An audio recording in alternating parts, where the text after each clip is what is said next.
Breaking Bad pin. Thank you very much. Are you liking Better Call Saul? I love it. I think it's great. Yeah, I think it's I'm really great. happy Very with it. well written, great characters. Yes. I didn't think they could pull it off. Which one? Better Call Saul. So good. Did you watch Breaking Bad? I did. I loved You should it. watch Better Call Where, Saul. what, It's a it's on one of prequel. those strange stations. AMC. Same as Breaking Oh, Bad. oh, okay. It's not a. My mother's watched the entire season of Better Call Saul. We're talking last night, and she goes, "Well, I just don't get why Mike is still around." And I'm like, "What are you talking about?" She's like, "Well, he died." And I go, "Mom, it's a prequel." She doesn't know what prequel is. She thought it was a sequel. I was like, I had to go through the exact same thing. She watched how many episodes? 10 episodes. It was like, thought it was. Oh I was my like, God. "Mother." Can you stream it? Yeah, I think so. AMC.com. Yeah, AMC.com. Yeah. You gotta And catch up on it. How many are there? 10 or There's been 10 so far. Yeah, 10 total So for this good. year. Season finale I is only missed 10. everything. Did you see June on that one HBO? No, when she Getting takes On. her clothes off? Oh my I God, didn't she's see that one. hilarious. Well, she's just hilarious in I general. wanna- She's phenomenal. Yeah, and Oh, we're rolling. Hey, everybody. Oh, I'm ready for Gus to come back. We'll Yes. put it that way. Oh, I know. That's going to be like its own thing. This is so, good for yeah. this is good. For This is good. It's yeah. banter. It's like Exactly. back and forth banter. We're just We killing love it. Breaking Bad. What there you can we do? We all do. Hey everybody, I'm Mark Walters, BigFanboy.com, and I'm here for the movie I'll See You in My Dreams at the Dallas International Film Festival with Brett Haley and the lovely Blythe Danner. Thank you so much, both of you, for being here for this. It was really a treat of a film. I think that's the easiest way for me to describe it, is that I walked out of it and I thought, this is just it's a wonderful piece. I think everybody can find something to relate to. I really appreciated the authenticity of the characters. It didn't feel in any way manipulative or fabricated in any way. So Good. I just appreciate that kind of well, film. Brett So- not only was a great writer and director, but I have to say the editing was quite extraordinary. Oh, absolutely. Cutting away all the any extra.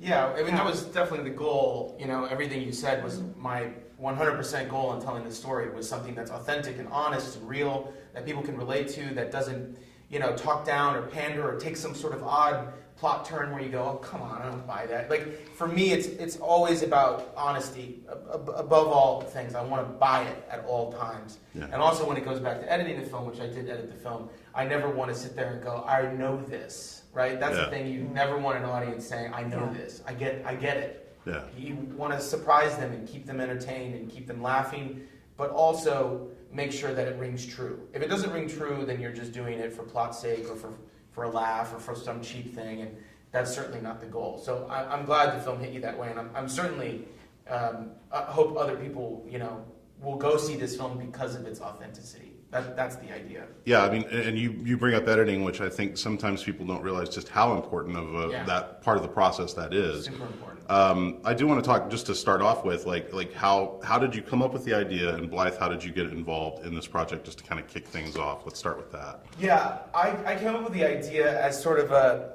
kind of a form of therapy for myself, in the sense that I was asking some kind of big questions about life and death and loss and how we get through this journey we call life.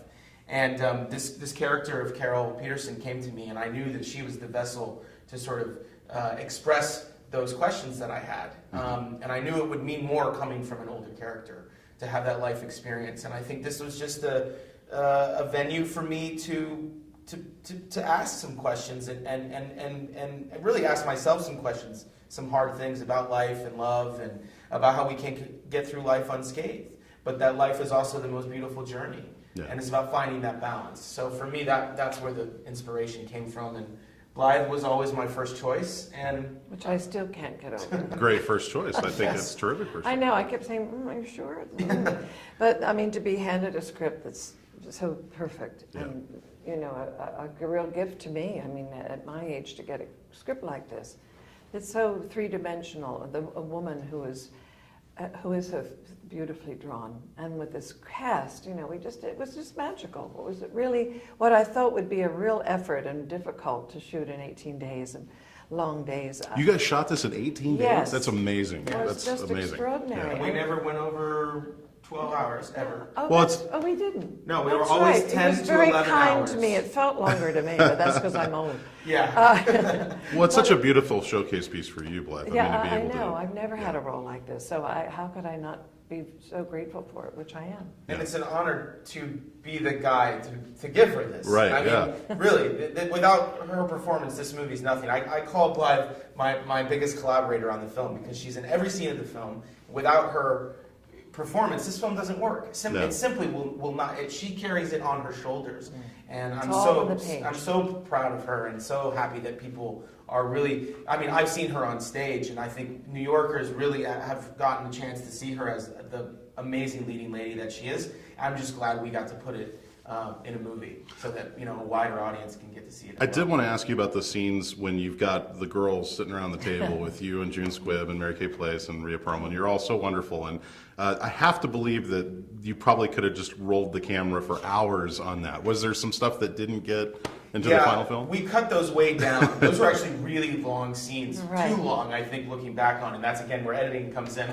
We took out the stuff that was superfluous. But I remember these gals, they would be at the table, and I would be like trying to talk to whoever, trying to get the next set, and they would just be talking and laughing and gabbing, and I'd be like, ladies, come on, because they were just having such a good time. I think they were really getting in that vibe, That group, because we didn't all know each other that well, but it felt like we'd known each other for years. I think. And you guys are all friends now. Yeah. We became fast friends on set, so it was all that chemistry was just so natural and wonderful, and I really do believe it came from Blythe. She's such a giving, lovely actress, and I really think she gives herself to whoever she's working with. There's no vanity, there's none of that. Not always. Well, when she's having a good time, right?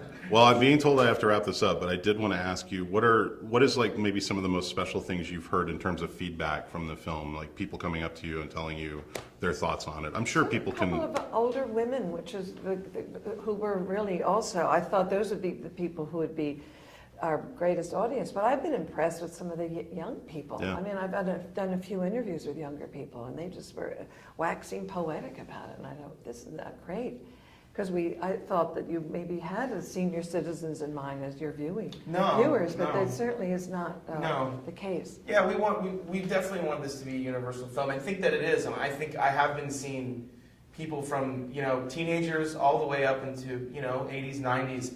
Respond to this film because, again, it is about universal things that I think everyone can relate to. And if we're lucky, we'll all get to be old. We'll all get to get up there. And that's the luckiest we can ask for. So for me, it's the fact that it seems to ring true with people. Yeah. And I just hope I want people to go see it and know that I tried to make an honest, real movie for them, for an audience. Yeah, well, thank you so much for doing it, and thank you for giving this to Blythe, because it's a wonderful, wonderful piece for you. And so, thank you very much for being here.